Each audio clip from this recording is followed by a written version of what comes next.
Je vous le disais, les Français ne travaillent plus vraiment comme avant. Le télétravail s'est largement démocratisé. Aujourd'hui, il concerne 30 à 40% des actifs français. Marginal avant la pandémie, il est désormais entré dans nos vies. Grâce au développement de l'Internet haut débit, il est aussi devenu un allié pour les territoires ruraux en quête de renaissance et de nouveaux habitants. Un pari qu'a tenté le Cantal il y a près de 20 ans déjà. Quitter la ville pour un bureau à la campagne, c'est un reportage de Laetitia Théodore et Lydie Ribes.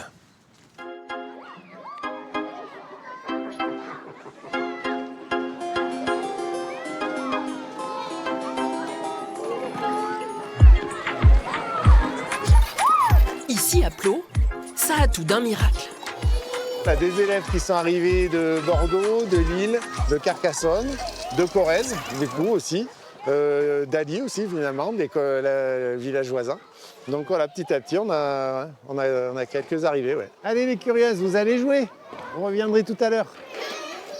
Pour l'année prochaine, on a 12 naissances sur la commune, plus d'autres, des familles dont les enfants ne sont pas enregistrés sur la commune. Donc voilà, on a déjà pas mal d'enfants. Ouais. Cette petite commune rurale du Cantal a perdu près de 1000 habitants ces 40 dernières années. Mais la situation semble s'inverser. On a fait le calcul il n'y a pas longtemps. Sur 5 ans, on a gagné 30 enfants. On a réussi à gagner un poste suite à cette augmentation, ce qui est plutôt rare. Donc nous, voilà, pour les conditions de travail, c'est rêvé, quoi. La commune a gagné 130 habitants en 4 ans.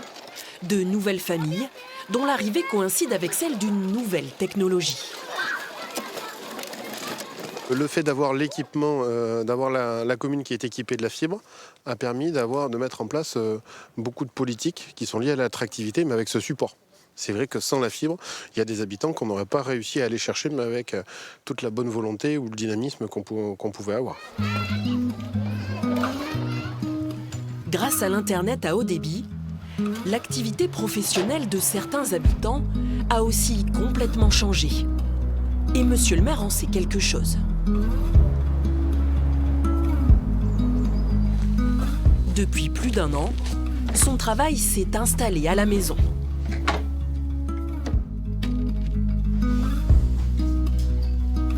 Voilà mon bureau. La partie aménagée récemment. Avant, j'avais un bureau qui était de l'autre côté de la cloison. Mais comme maintenant, je suis 100% de mon temps ici, j'ai investi cette pièce qui était avant une salle de détente avec le billard, le canapé. Donc ça reste un aspect détente, mais avec la partie où on peut travailler. Et donc là, je suis opérationnel. Depuis 2020, David Perral jongle entre son entreprise d'informatique et son mandat de maire. 52 000 km par an réduits à zéro, grâce à une nouvelle vie, 100% en télétravail. La charge de travail d'élu est lourde, est extrêmement chronophage. Et en fait, dans l'organisation que j'avais avant, j'étais arrivé à un moment où je ne pouvais plus cumuler l'ensemble. Voilà, ça me faisait des semaines qui étaient beaucoup trop longues. Et finalement, des fois, c'est d'une contrainte ou d'une difficulté, on arrive à une situation qui est meilleure. Et pour le coup, je remercie presque d'avoir rencontré cette difficulté-là pour arriver à ce confort de travail et d'organisation aujourd'hui. Moi, je ne reviendrai pas en arrière, c'est sûr. Désormais, pour lui, quasi tous ses rendez-vous se passent en visio, même quand son partenaire n'est qu'à quelques kilomètres. Il reste la partie documentation à développer. Plutôt que de prendre la voiture et d'aller le voir, de se garer, ça aurait pris 10 minutes aller, 10 minutes retour. On avait 10 minutes d'échange. Hier, j'étais à Aurillac, il y a 15 jours, j'étais à Nantes. Et d'habitude, je suis à une trentaine de kilomètres d'ici parce que c'est ma maison de campagne. C'est vrai qu'il y a pas mal de gens encore qui ont du mal à comprendre que des fois on est chez nous mais on travaille, on n'est pas disponible. Et ça ne veut pas dire que voilà, on peut frapper à la porte ou s'inviter boire le café. Mais c'est quand même largement entré dans les mœurs, surtout depuis le Covid, quoi. C'est vrai qu'avant, on était vus un peu comme des extraterrestres, aujourd'hui, beaucoup moins. Grâce à la technologie, les extraterrestres ne sont peut-être plus si loin de Plo. Au Spring Institute, 150 scientifiques répartis sur le globe se sont donnés pour mission de faire pousser des arbres sur la Lune en ayant leur labo à Plo. Là, on est en déménagement en fait. On va emménager dans des nouveaux locaux. Ah, ouais, celle-là, elle est un peu fragile et un peu grande. Donc, c'est pas des choses faciles à emballer parce que c'est beaucoup de choses qui cassent avec des capteurs, des choses comme ça. Donc, des fois, même dans un petit carton, on met qu'une chose ou deux parce que voilà, faut protéger au maximum. Depuis 3 ans, leurs expérimentations ne cessent de se développer avec des collaborations prestigieuses, selon Tarek Ben Slimane, le trésorier du Spring Institute, en visio depuis Lisbonne. Il y a eu Georgina Rioux, une chercheuse de la NASA qui nous a rejoints récemment. On a de plus en plus de gens qui s'intéressent à nos projets et qui viennent nous poser des questions sur ce qu'on fait et comment ils peuvent contribuer à nos projets. Notamment des scientifiques américains. Parmi leurs projets phares, Scampi, un écosystème autonome de crevettes d'Hawaï. Cet été, elles seront envoyées dans l'espace à bord de l'ISS, la Station spatiale internationale.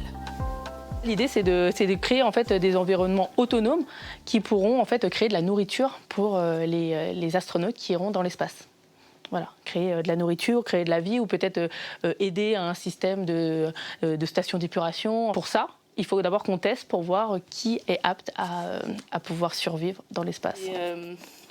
À Plo, Sophie et Véronique sont les petites mains des scientifiques qui sont de passage au moins une fois chaque année. Nous, on a des scientifiques dans tous les continents.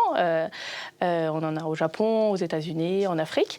Et pourquoi on est ici ? Parce qu'on a comme vocation de se dire qu'on veut apporter la culture spatiale dans des endroits où elle n'est pas. Et ici, à Plo, au milieu du Cantal, c'est pas vraiment un sujet de conversation au bar du coin. Quand on apprend que ça existe à Plo, déjà, on est complètement étonné. Ça crée du lien, Plo, vers l'espace, mais vers aussi les gens du territoire. On ne sait pas, peut-être que demain, le prochain cosmonaute, il est là dans l'école, au collège de Plo. Une aventure incroyable dans laquelle le Cantal a mis le premier pied il y a 20 ans, bien avant tout le monde. À l'époque, le télétravail ne concerne qu'1 à 2% des actifs français, mais une communauté de communes a l'intuition qu'il pourrait l'aider à repeupler son territoire. C'est de l'ordre de 40% de la population qui a été perdue en l'espace de quelques décennies. Très tôt, on s'est dit que l'arrivée du numérique, le développement du numérique allait transformer en profondeur les façons de communiquer, les façons de travailler, les façons de produire, tout simplement les façons de vivre. Et que cette évolution était une opportunité incroyable à saisir pour nos territoires ruraux. Puisque grâce au numérique, pas dans tous les métiers bien sûr, mais dans beaucoup de métiers, on peut choisir de travailler là où on a envie de vivre, alors qu'auparavant, on était obligé de vivre et d'habiter là où se trouvait le travail. Donc ça inverse complètement les choses. En plus d'incitations financières à l'installation, des sessions de formation au télétravail sont créées. Près de 500 personnes de la France entière s'y déplacent et découvrent l'un des premiers tiers-lieux français, la cocotte numérique. Très vite, on a eu des installations, donc je peux dire que ça a marché, si je peux dire.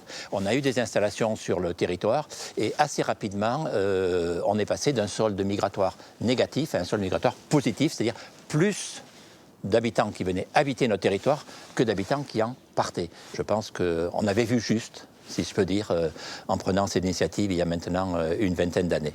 Salut les humains, soyez les bienvenus dans ce nouvel épisode des Audios dans le texte, l'émission qui traduit les textes sacrés en langage courant. De nouveaux métiers sont même apparus sur le territoire. Accélérer un petit peu le défilement, voilà. Je peux piloter en fait le prompteur grâce à cette télécommande. Comme ça, je peux faire défiler le texte directement sur mon prompteur. Alexandre est youtubeur. Sa chaîne L'Irréductible Athée a près de 35 000 abonnés. Cérémonie d'identification de ses représentants. Je sors une vidéo écrite importante tous les 15 jours. Voilà, comme celle que je suis en train de tourner. Et une semaine sur deux, je sors des extraits de live où j'essaie de dialoguer avec des croyants pour essayer de comprendre ce qu'ils croient et pourquoi ils le croient. Cependant, pour apporter au peuple la preuve, quand les gens me demandent quelle est mon activité, je leur réponds, je leur explique ce que je fais. Après, j'essaie de leur expliquer du mieux possible quel peut être l'impact, comment ça fonctionne. Mais évidemment, pour les gens qui n'ont pas forcément les bases de cette culture Internet, ça reste toujours évidemment extrêmement flou. En tout, Alexandre a tourné plus de 300 vidéos, dont certaines lui valent d'être régulièrement menacé. J'ai des menaces et des insultes, et voire alors des menaces qui peuvent aller jusqu'aux menaces de mort, mais qui viennent effectivement de personnes musulmanes, de cathos traditionnalistes, d'évangéliques un peu énervés, voilà. Et j'ai même eu de l'orthodoxe. Ça m'a un petit peu étonné, parce qu'ils ne sont pas nombreux. Et sinon, les femmes, les enfants et les serviteurs, ils étaient coupables de quoi ? Ça fait partie des raisons qui m'ont poussé à chercher un endroit un petit peu isolé, plutôt que d'être dans la région parisienne et facilement trouvable. C'est aussi une des raisons pour lesquelles mon nom, Alexandre de Chavagny, est un alias. C'est aussi pour des raisons de sécurité et d'anonymat sur les réseaux.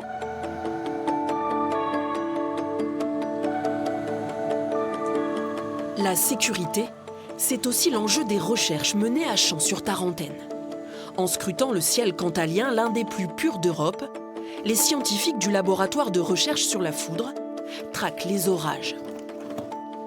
Alors ça, par exemple, c'est ce qui reste d'une bouteille. Un arbre a été foudroyé, un frêne juste à côté, et ça a entièrement projeté la table avec tous les effets qui étaient dessus. Ça, c'est une petite partie du fonds de collection du laboratoire qui le transfère au musée pour que ce soit accessible à tout le monde. Dans le musée, actuellement, on a à peu près 450 pièces exposées sur un fonds de collection qui en comporte 6000.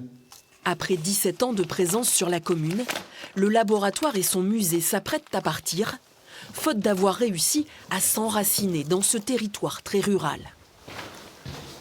Quand on vide les vitrines comme ça, alors on espère, bien entendu, qu'elles vont être encore mieux garnies dans un futur, et dans le Cantal, parce que c'est un territoire fabuleux.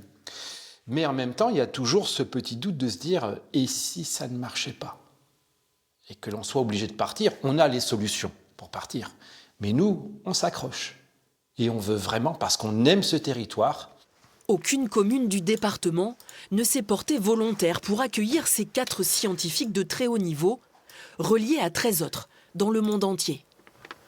On est l'une des dernières unités donc, de chercheurs professionnels à travailler de manière réelle au cœur des orages. Donc chez nous, on ne fait pas de simulation ou de modélisation, c'est vraiment du travail collecté au cœur des orages, de la surface du globe jusqu'à la limite entre atmosphère et espace. Faute de solution, une partie du matériel est déjà partie vers l'étranger. D'ici quelques jours, tous leurs instruments de mesure seront déconnectés à contre-cœur. On est plus connu sur l'extérieur du département, voire à l'étranger, d'accord, que dans le département ou dans les communes limitrophes. Moi, j'ai été très surpris. On a été très surpris après ces années passées à Champs-sur-Tarentaine où on pensait être parfaitement intégré et on s'est aperçu que finalement, si du jour au lendemain on disparaît, ça ne fera pas de vague. En quelques décennies, le télétravail a redessiné les frontières de l'entreprise et du bureau, créant des opportunités pour les territoires ruraux, mais révélant aussi des résistances. La technologie rapproche, encore faut-il que les mentalités soient prêtes à l'accepter.